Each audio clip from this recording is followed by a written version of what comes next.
very, very icy. And also, you couldn't actually sit on the rings because they are made up of little globules of rock. They've got a lovely golf course on Pluto, but on Neptune they've got, I think it's 3,468 football teams playing every Saturday in the Super League. It's called the Neptune Super League Premier Division, and you've got Uranus where they play a lot of ice hockey. Now on Saturn they do a lot of ski jumping. So they go up on the rings of Saturn, there we are, and they jump from one ring to the other, and they've got a giant slalom. And that is really interesting. And a lot of people do training on Saturn for the Olympics and things like that.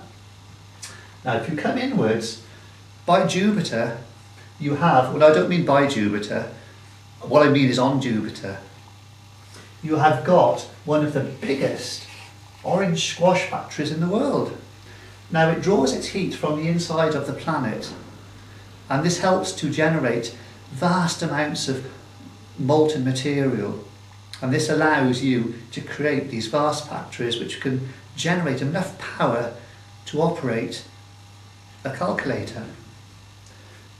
So we come back to Earth, and before we go there we go through Mars. We don't actually go through Mars, we go round Mars, and on Earth we find that we've got a North Pole and a South Pole and a bit in the middle. And the North Pole is flattened and the South Pole is flattened, it's like squashed. So we're wider at the equator than we are if we were all spherical. If you go onto Venus you'll get very, very hot, and you can melt lead on Venus. Well, I wouldn't want to try that. Mercury hasn't got an atmosphere, so Mercury's quite big-headed really, it hasn't got an atmosphere. So there we are. And actually, people sometimes go to the sun on holiday because then they will be sure to get a nice suntan. So thank you very much. That is my tour of the planets.